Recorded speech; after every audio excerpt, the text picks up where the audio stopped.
Hi, everyone. Okay, here we go. I'm going to make a what I think is a short stream today, and I'm going to focus on two basic topics. My ideas for a new constitution that uh, could be used to create a new country, and also a blueprint that I drew up for a house that I'd like to live in, a house I'd like to build and live in. Um, and I'll be sharing both of those with you. If you would like to make a comment or ask a question, you can join the discourse. Um, but barring that, we will simply leave it to those two main topics of discussion, and it should be a rather short, simple stream. One thing I want to do in this stream is not engage in any of my addictions. So I was watching a video yesterday where AJ talks about how in public speaking, a lot of times people can be soliciting validation from others. A lot of times people will forcibly put themselves down, humiliate themselves, or deprecate themselves too much to where they're actually just seeking validation from their audience and they're not looking to support or help their audience, which would be the ultimate goal of a public discussion that you're leading, or a lecture, or a seminar, or uh, a lesson. So I think reviewing my last stream, it was marred by a lot of addiction and projection on my part, and I'd like to attempt to do none of that for this stream and see how I go. So I guess I will start with, well, this is right here in front of me. So we'll start with the blueprint for my new house. So I was drawing this up the other day, and I need to make sure you can see it with the light here. You can see in this small draft, I'm just starting with some ideas.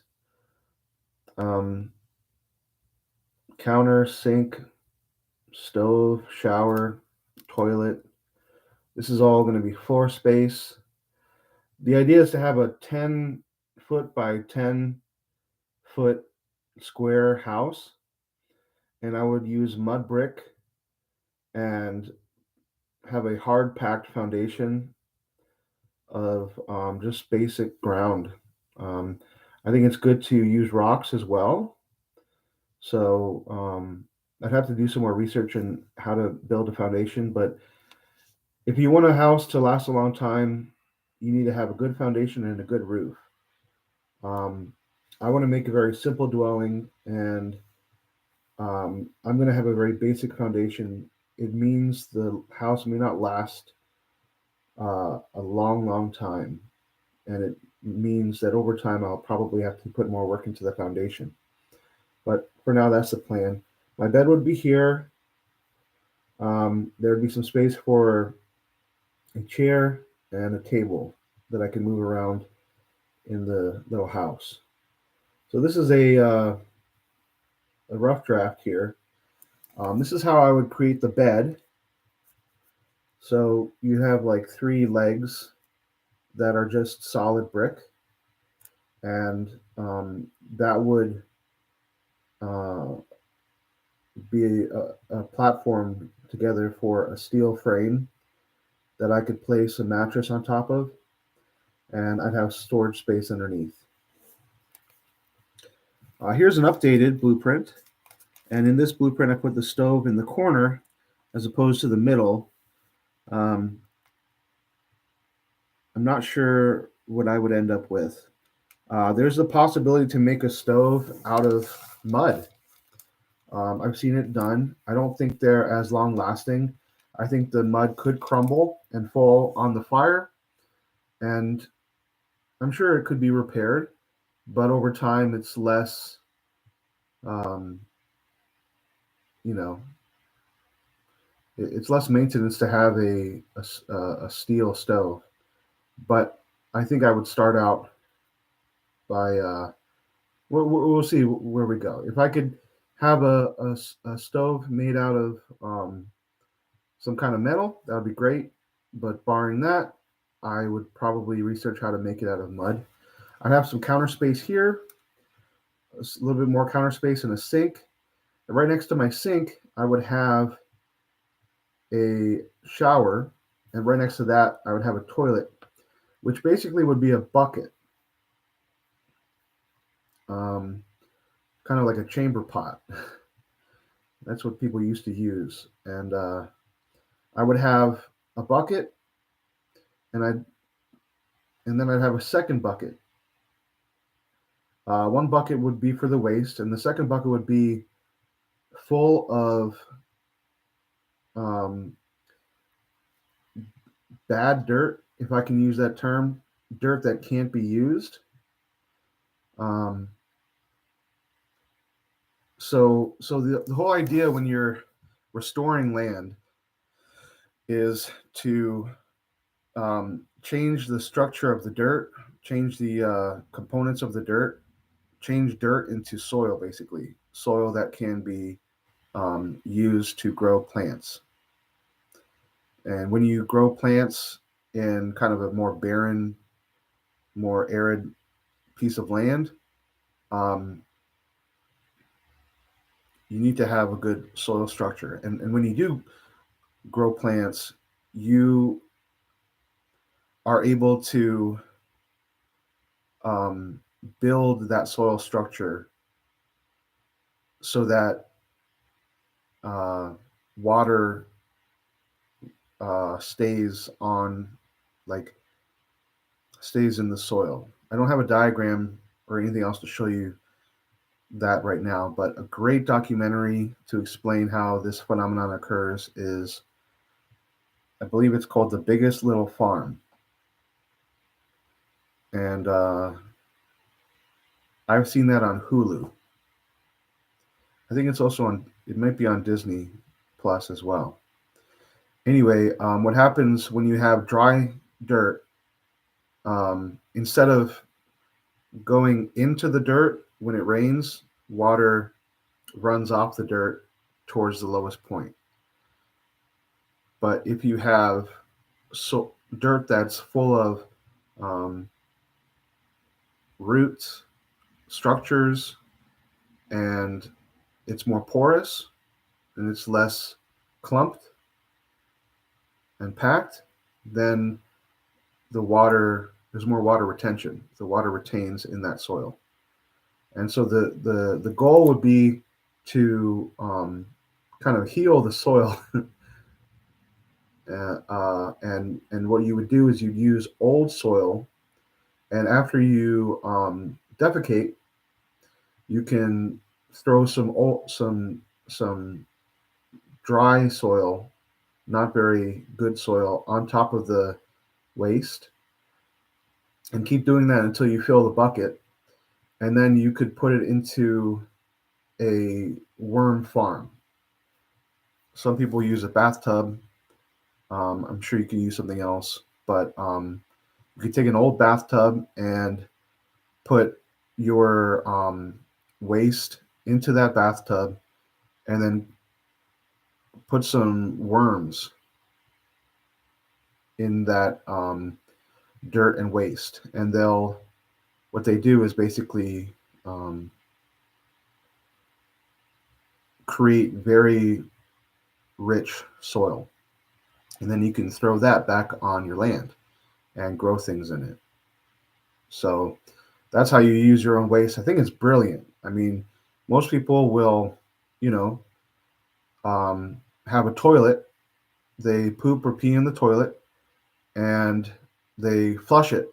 And there's this satisfying, feeling that people get when it all goes away. It all disappears, you know. Um, and that really could be an addiction that we have, that we don't want to see our waste. We don't want to smell it. We don't want to see it. We don't want to have anything to do with it. you know, maybe we're ashamed of it, and so we're scared of people, you know, becoming aware of our waste. Um, it's an unfortunate symptom of our era, and you see it mostly in Western nations, mostly in the more developed nations, that we have to quickly get rid of our pee and our poo. But everything has to go somewhere, and a lot of work has to be done to in a waste um, facility to manage all of that waste. And the sewer system that we have is a lot of work, I'm sure. To I've never, dug underground and seen how it all works. I've never had to build a septic tank, or actually, I did build a septic tank at one job I had once, and they can be pretty massive. And but but building a septic tank, maintaining a septic tank, that's a job that a lot of people don't want to do. There's a whole like system for septic tanks. If you want to look into a septic tank and what it actually is, it's like I think it has 2 or 3 compartments. One compartment is purely for the fungus or uh, bacteria that can propagate in order to um, like help to decompose that waste. And septic tanks need to be maintained. I think every few years, maybe every 5 years or so, someone has to go and manage that septic tank. And it's not the most thrilling of jobs, but it pays well because nobody wants to do it. So instead of these elaborate systems that we've developed, why not have your own little worm farm and restore land? Why not be a net positive to the earth that gives us life and gives us um, all the richness that we enjoy, instead of taking from the earth with our overly developed uh, structures, our houses, the land that's usually we just have like a monocrop of grass on our land, right? So I feel like this is a very brilliant system. Cornelius, who is one of the 14 or one of the 7 souls that returned with AJ and Mary. So they claim, I cannot prove that, but that's what they claim. Um, he has an excellent blog article that he put up where he shares how you can build a worm farm. And perhaps I will have to put that as a link in the description of this stream. But let's move on here. You see we have a door. In this diagram, I put the chair not here, but here. And yeah, pretty basic. I'd like to have as much shelving as possible. But we'll see if I can. We'll see if I can get that to happen or not. So here's the best. Sorry for the light; it's a little strong. Here's the latest diagram. Simple 10 by 10 mud hut that I'd like to build. The bed is about 6.5 or 6 feet and 8 inches, I believe, of space that's needed. Maybe I'd get a table that's almost that big. I like having table space. Maybe I'll show you my room in a second, and you'll see how big my table is. I like having a lot of space to put stuff on. So the bigger a table I can have, the better. I could have a little shelf here. A counter, stove would go in the corner, sink with some counter space, shower would go here, and the toilet would be here. Right now I'm thinking 2.25 foot for the toilet of space. In the summertime, I could put the toilet outside, and then I'd have more space inside of my house. And in that case, I wouldn't have to deal with any foul odors. But I'm not sure in the wintertime I'd want to. go out too much. I think that's the other idea behind the chamber pot. I have a little shelf here that I could put in a door.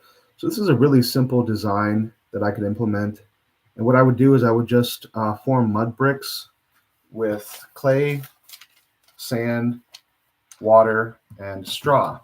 Straw is a kind of skeleton to hold it all together. Why don't I give you a quick tour of my little house or my little room here? And what you would see, very simple room. Right now I have a queen size bed. Um, so you can imagine a situation, and this is an 11 by 11-foot room, actually. So I would have one less foot to work with if I built a 10 by 10. The reason I'd want to go smaller is just because smaller is easier. You know, I it's a lot less work, a lot less materials.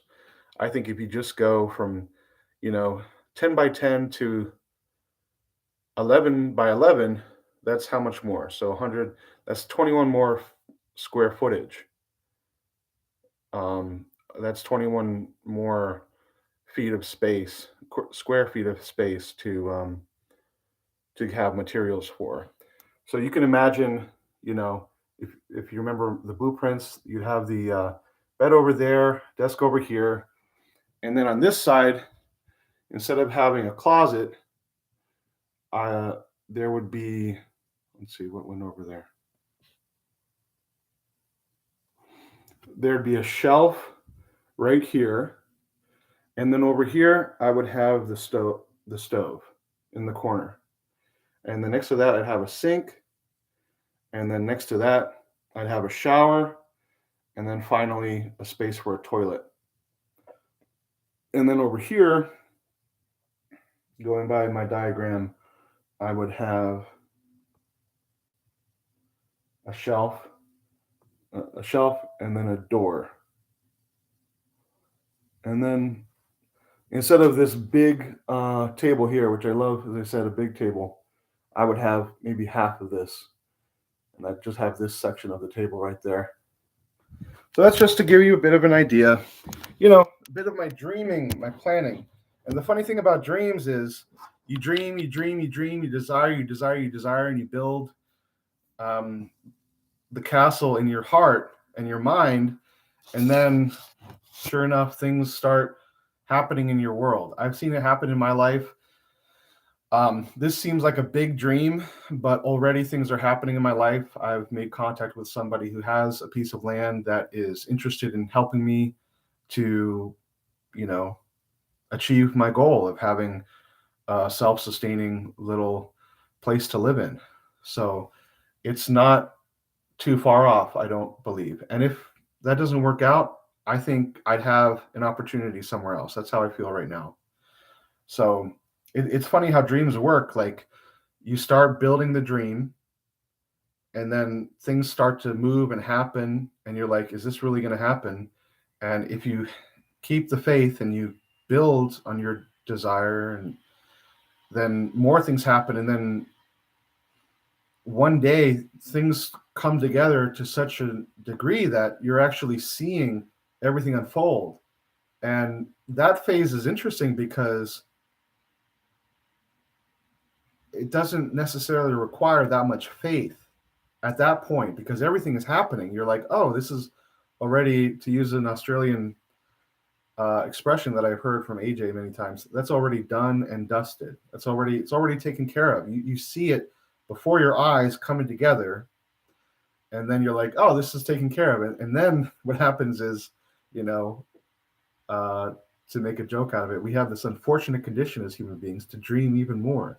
So that's when you start dreaming even more.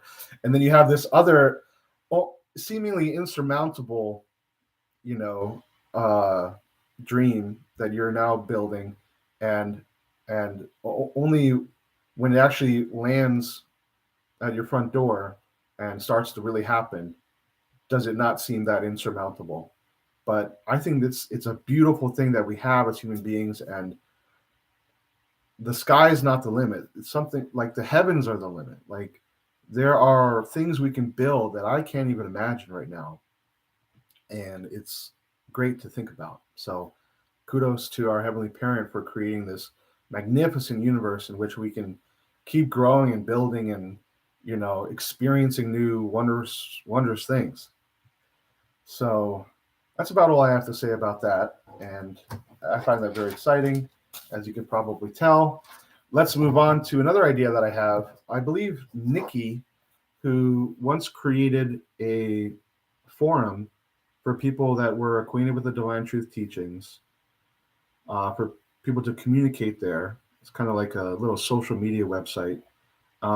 He's a young man from England. He has a channel called Divine Truth. I forget. I apologize, but I'll put it in the link. He has a YouTube channel. He gave a lecture once in England. He asked a question of AJ once during I'm pretty sure it was him. So if it's not, I apologize. But he asked once about what if we were to build our own nation? And I often think about that. I think there's a part of my own arrogance that wants me to build a new nation, but I think there's also positive, loving motivations inside of me that make me think about that. I see a lot of issues with the American system. I don't feel very good about supporting the military and a lot of what we do, a lot of the science that we invest into. I think there's a lot of positive things that we do. As someone that has looked into a lot of conspiracy theories in the past, you can imagine that my um, animosity and antagonism towards the elites is often forefront in my mind. And that's something that I need to deal with. I need to um, deal with my own judgment and my own belief that there are people that are controlling me. No, at the end of the day, I have full free will and I have complete power to um, change my circumstance. There's no one ultimately controlling me because at the end of the day, it's our submission to control that allows for the condition of control. So it's only when we submit, it's by submission that we are controlled. Um, Now you might say, well, what if somebody kills you? Well, you might say, one of the ultimate submissions. Um, that's probably not the best language, actually. It's not the ultimate submission because that negates my prior point. Um, but I think that we have to overcome this fear of death. And one great way to do that is to learn more about the spirit world, the place that we are meant to go after we pass. So that's one way that I've desired to learn more about the spirit world. Actually, at the end of the day, it only helps a little bit, I do believe, because at the end of the day, the power of the fear is still inside of me. I still feel this very strong fear associated with death, but I do feel that that fear is slightly lessened by researching the topic of the spirit world and hearing more about what it's like, reading testimonies of people that have passed and come back and want to share what it's like over there. So that's one good way to help with your feeling of fear that I found. But I think ultimately we do have to feel this fear. And if we do end up dying by someone's hand because we won't submit to their control, it doesn't mean that it's a bad thing. There are numerous verses in the Bible that talk about how, um, you know, if you're willing to go that distance, just having that as a faith, having the faith that death is not the end, and I help and have love when I'm willing to not sacrifice myself for the greater good, but the fact that I'm willing to die and still live by my principles, still live by my beliefs. Martin Luther King had this saying that has stayed with me over the years, which is a man that is not willing to die for what he believes in is not fit to live. So that's something to think about. Um,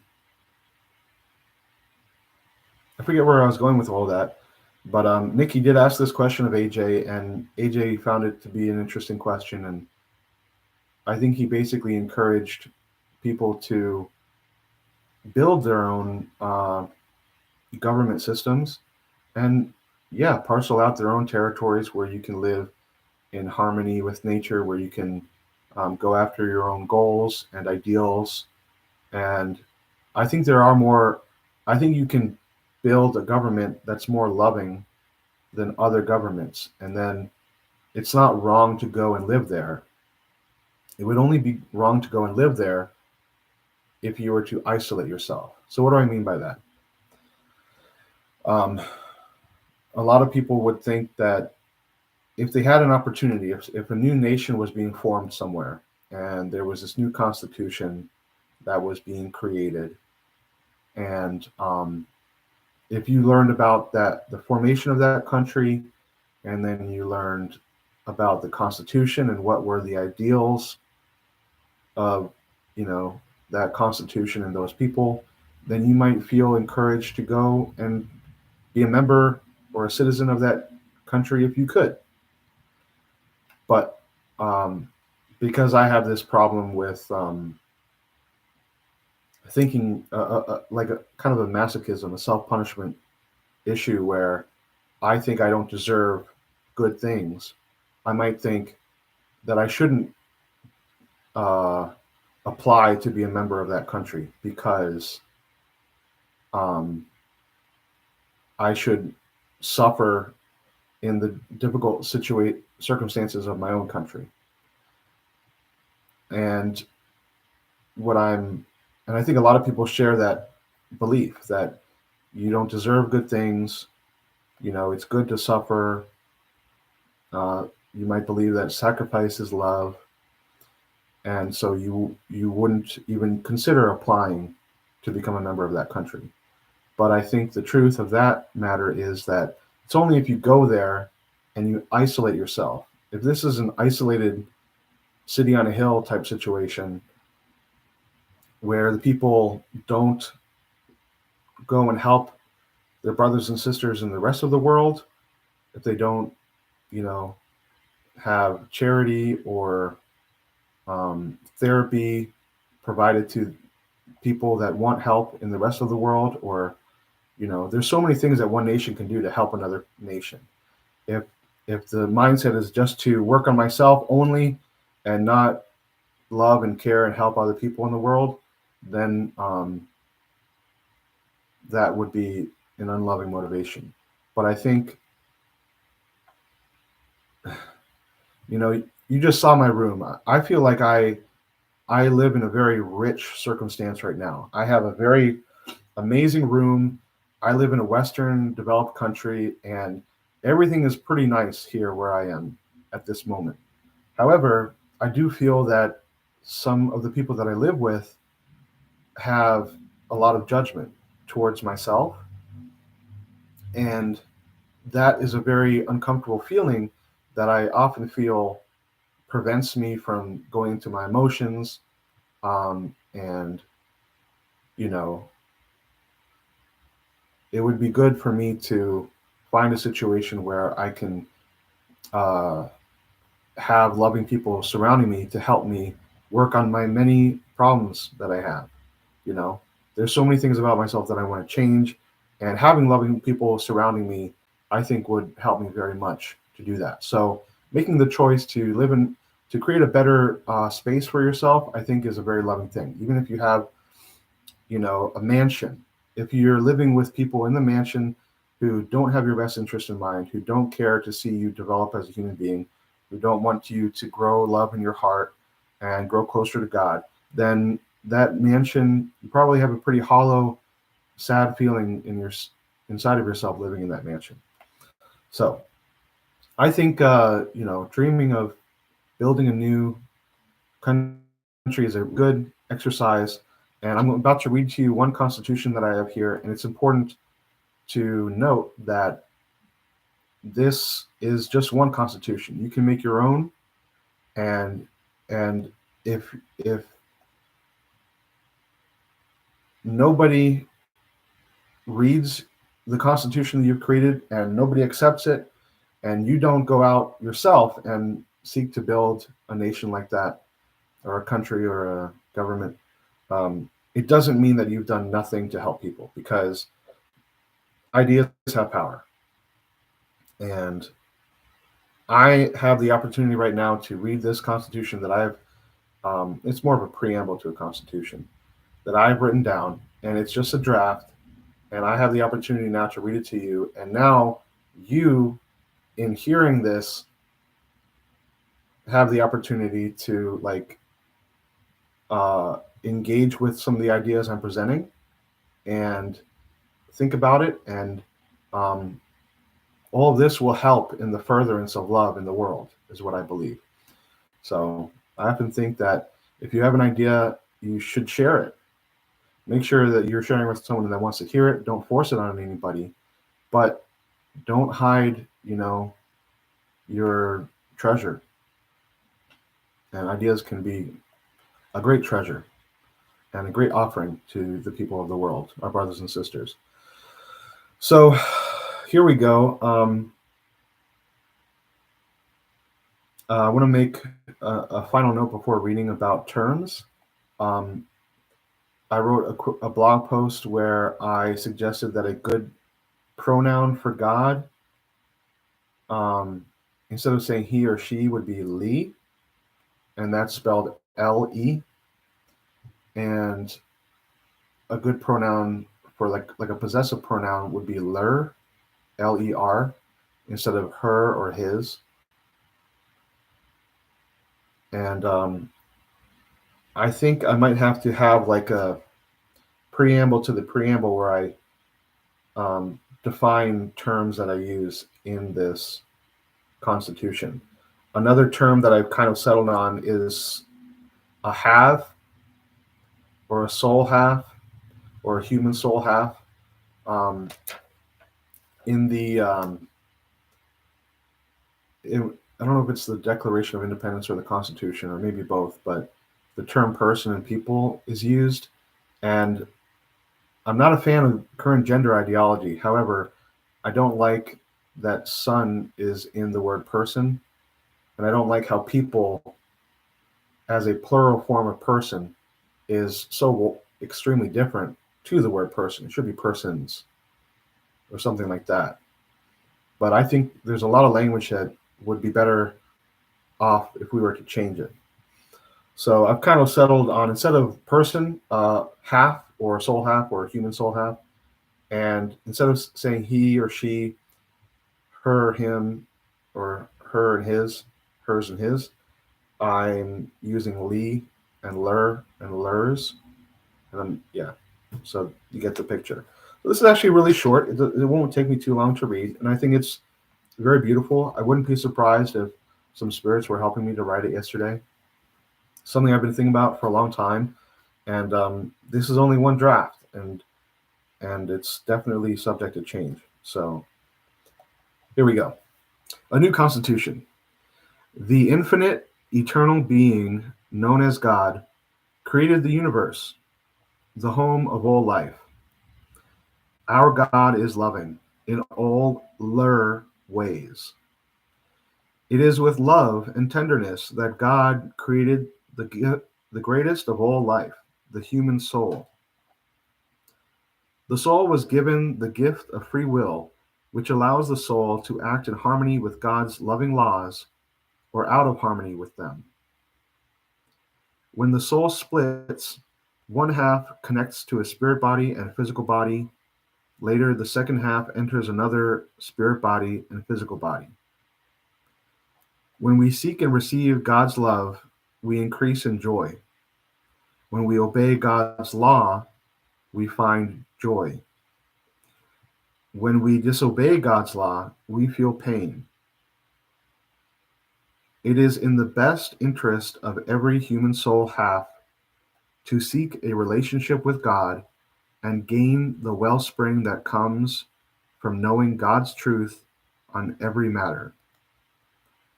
From the time the first human soul pair incarnated and fell away from God, every succeeding generation was raised in ignorance to God's truth.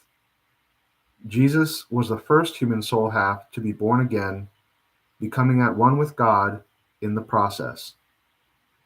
Jesus taught the wisdom of seeking the narrow path to God,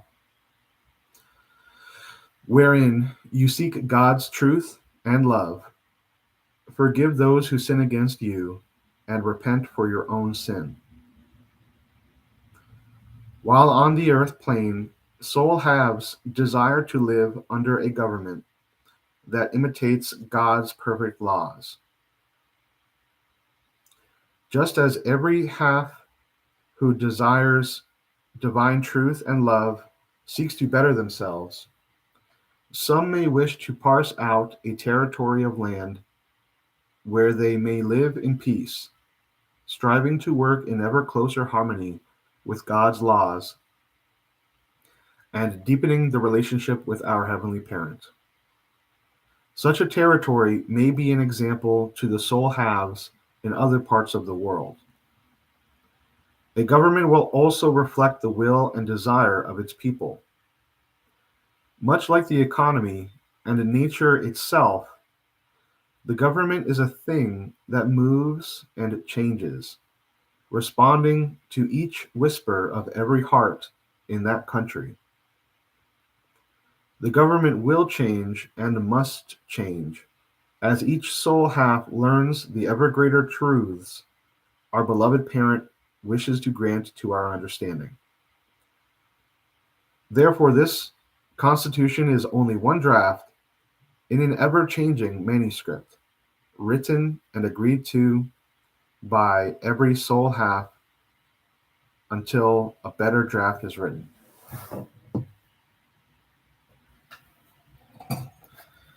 So, I hope you enjoyed that.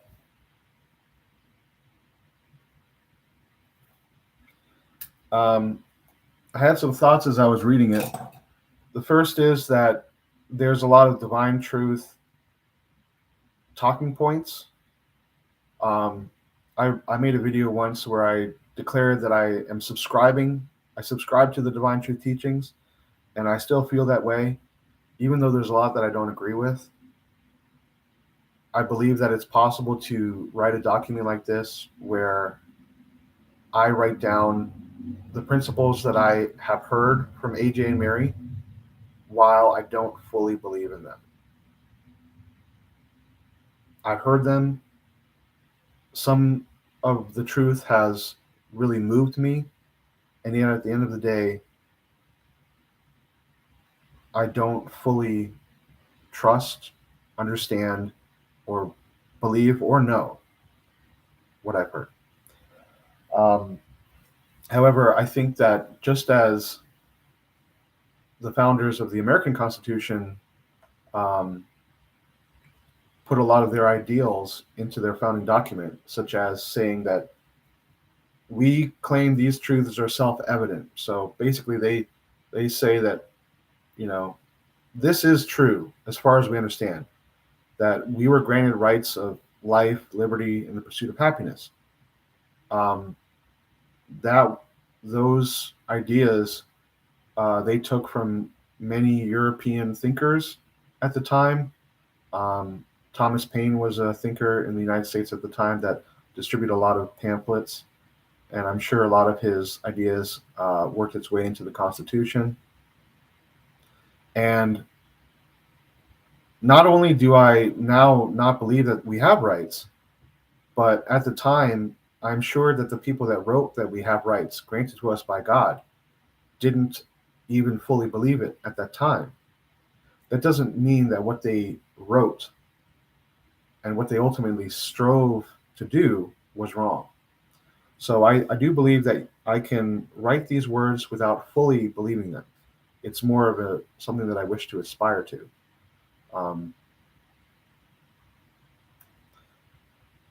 Another thing is It might seem strange to include so much of what you might say is my belief system in the beginning of this document, but I have thought a lot about this, and I truly do believe there's no other way.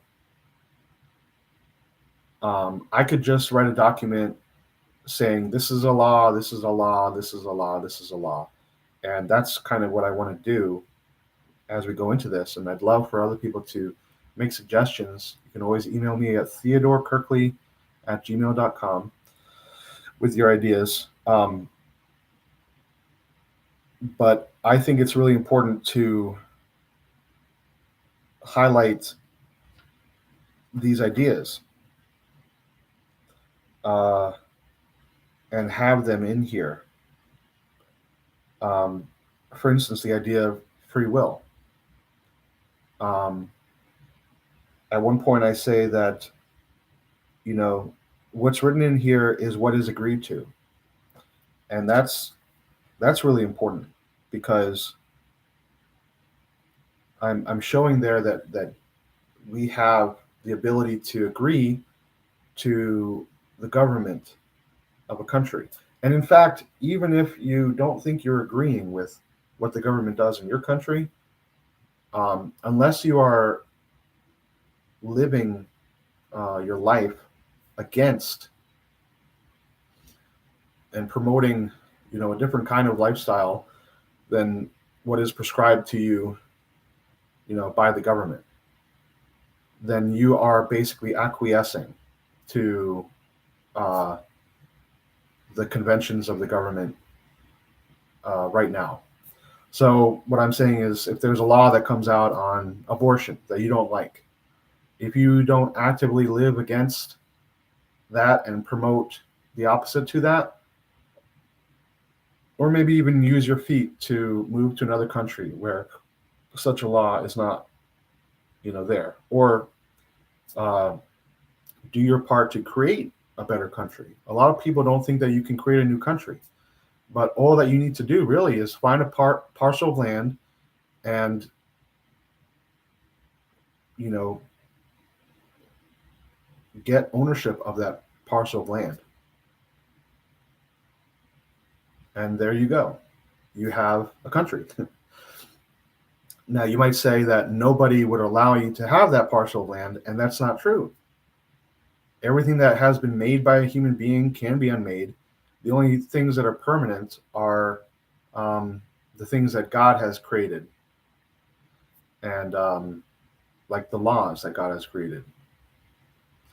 And so, if you want to go and uh, get a parcel of land and start your own country and invite people to be a part of that country and manage the group of people using the government that you've all created and agreed to, then you can do that. It's just a matter of finding out how. So, unless you are living in opposition to um,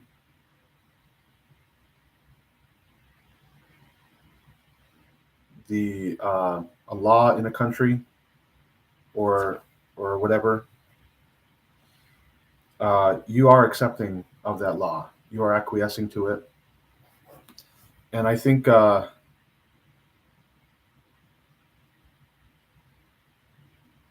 there's a lot of there's a lot of directions I can go with this, and I think it's kind of a big topic, and perhaps I'll reserve more that I can say on that topic to another time because I think there's a lot of directions I can go in, but I believe it's best to just leave that point there, um, which is that you are basically agreeing to your country. Like,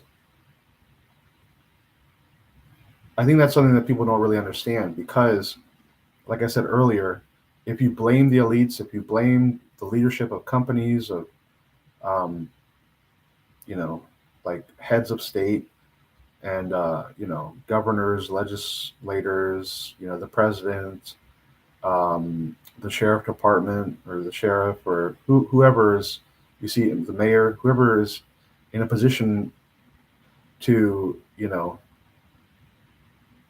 whoever's in a position that is supposedly in charge, um, they they have a they're only in charge by the saying so of the people that they are in charge over. It's easy for people to change who is in charge. It's actually extremely easy. And I'm not talking about violence. I'm talking about just, changing the rules, or, creating a new system, as I'm suggesting here, or whatever. It's very easy to um, change who's in charge. It's all a matter of what you want. So if you're not actively promoting against, um, like in the case of abortion, like if you promote, you know, the truth that life begins at conception, if you're unafraid to tell anybody who would listen to you that that is the truth, and if you spend your time proving that, and if you ask God for the truth of that, and you find that it is the truth, and as I said, you tell everyone who would listen that it is the truth. And if when somebody asks you, hey, do you think it's wrong to abort a child, and you say yes, then you're promoting that truth. And you can't really say at that point that you agree with the law in your country that says that abortion is okay, that allows abortion, because you're doing everything that you can to not do that. And if you have sex with somebody who is ready to abort the child, perhaps you would actually abstain from sex if that was the case, or make sure there's a birth control method that you can use to ensure that that doesn't happen, because you're sleeping with someone who could very well bear a child but then abort that life. So there's a lot of personal decisions here, and there's a lot of your lifestyle that would be affected if you were truly promoting the truth that abortion was wrong. So in every other case, if there's a law in the books that says abortion is okay, then you're actually supporting that law. That's what I believe. So I find that it's very meaningful to include this idea in this Constitution, that the Constitution of a country is always changing.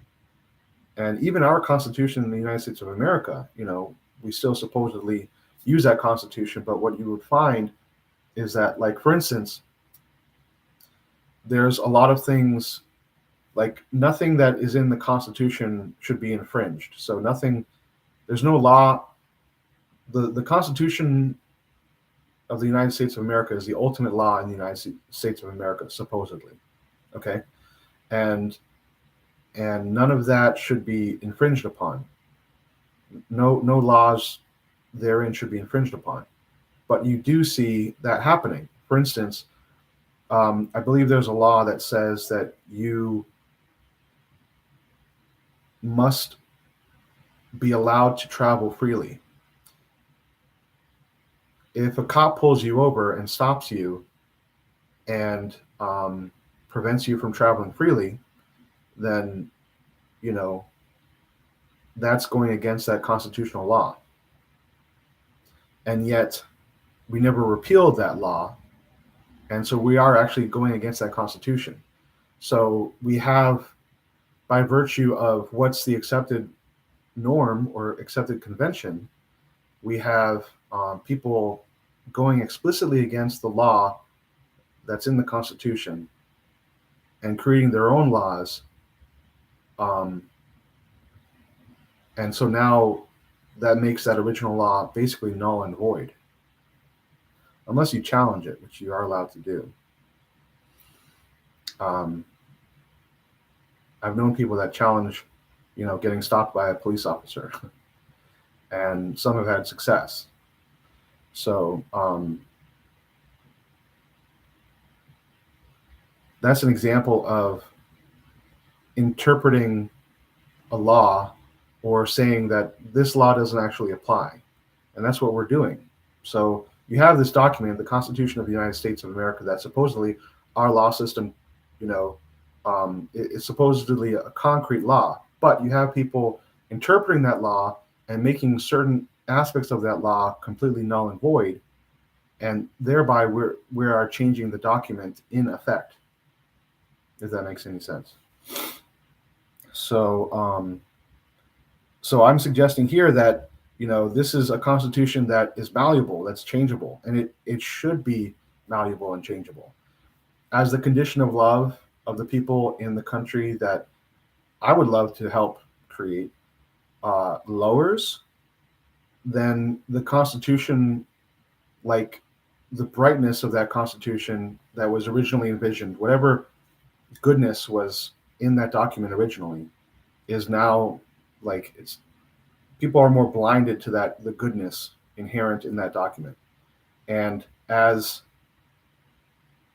people's love condition grows, there's like a revivification of that document, or an enlivening of that document, and nourishment that goes into the words of that document that perhaps wasn't there before, because the interpretation now is more elevated.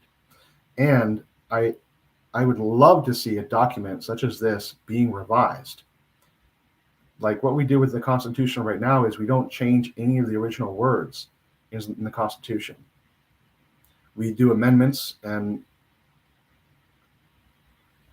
I think is the amendment where you get rid of what is said, or is it where you change it? I'm not for sure, but I think there's a way where you can completely repeal. I think is where you get rid of a part of the Constitution. But I think instead of repealing the original words, why not just go back into the original words and change them?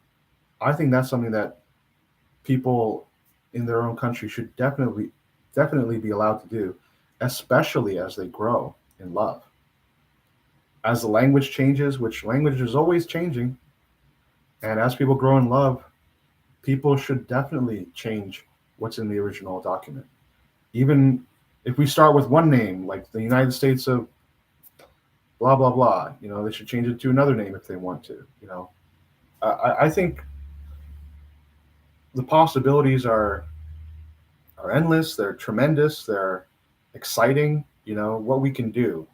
We can definitely find a piece of land somewhere that we can take full ownership over, and we can build a new civilization on that land. We can write our own constitution and go by the laws of that country, living by the ideals that we have. That's totally possible. And we can grow in love on that land, and we can, develop ourselves, put our ideals into practice. What good is an ideal if you don't put it into practice? And we can grow as human beings.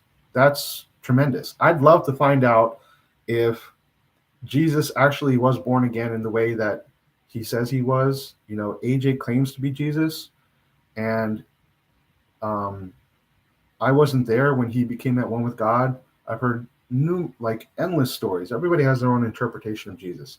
I'd love to know if the way AJ describes his at-one-ment process is actually the real process. I'd love to know if I have a soulmate out there and she is actually the other half of myself. I'd love to know that. And, maybe not so much, because I'm not actually, I want that a teensy bit. If I wanted it enough, I'd probably have my soulmate next to me right now, and she'd be, she'd be enjoined in the conversation. She would be talking alongside myself, and we'd be sharing, the same information. But I don't want that enough. But to have the chance to have,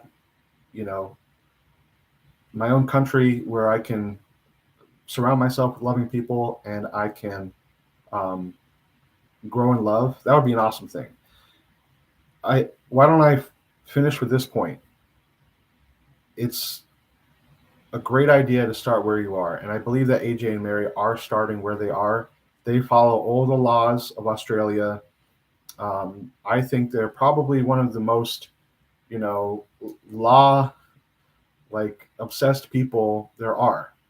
Uh, AJ has an LLC called the Divine Truth Company, or I think it's Divine Truth LLC. I'm not for sure, but he's had multiple companies in the past, and he knows the law. He owns his own property. That's something that I aspire to as well. I'd love to own my own property, and he he goes by the law. I think the only case where he doesn't is if it's an unloving law. I don't think he would allow himself to be drafted if there was ever that situation, into a war because he's against war. But he goes, uh, he he follows the law to a T, basically, and his philosophy, I believe, as he said, is to like change, be in the world but not of the world. Change where you are. So it's totally viable for me to change where I am from the position I sit in, from my own personal life as it is now, and that might be the best way. But I think it's also a good way to go to think about creating our own government, our own country, and living by the laws of that country. As Ben Franklin said, to finish, like, it's only a country or a republic or whatever if you can keep it. So that's, many people will blame, again, the leaders of a country, but are not willing to step up and become leaders and live by their ideals. So I'll end the stream there. I appreciate anyone who's come to watch, and I feel pretty good about not getting too much into my own addictions. I think I may have faltered once or twice, but I don't think I did so heavily. I felt myself doubt a few times and also go into fear, but I can go into those feelings later and not here on the stream. So I feel good about this, and I'll end it there. Godspeed.